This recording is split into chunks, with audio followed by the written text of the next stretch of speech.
Okay, one last thing before we dive in. So I'm actually jumping backwards now. So I just finished making part one of the class. I'm going to sneak this video in just before because I want to give you a little bit of a heads up. Throughout this class, I'm going to be working on a film. I'm going to be scoring this film. This is an old silent film. We'll talk more about that later.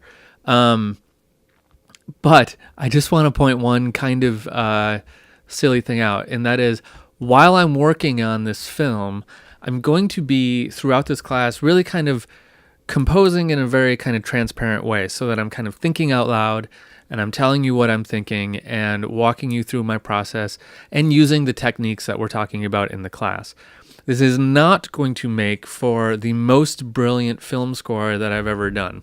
So some of the choices I'm making are probably not the best choice, but they're the best choice to illustrate the point that I'm making. So if you don't like the cue I've written in a given section, just bear with me that what I'm actually doing is trying to show the technique and some options for what we could do.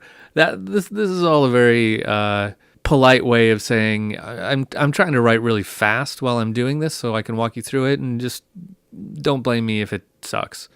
It doesn't suck. I didn't think I wrote anything that sucked, but I wrote some stuff that was not as interesting as I probably would have written it had I taken more time and considered more options. So I just wanted to throw that out there. Okay, that's all.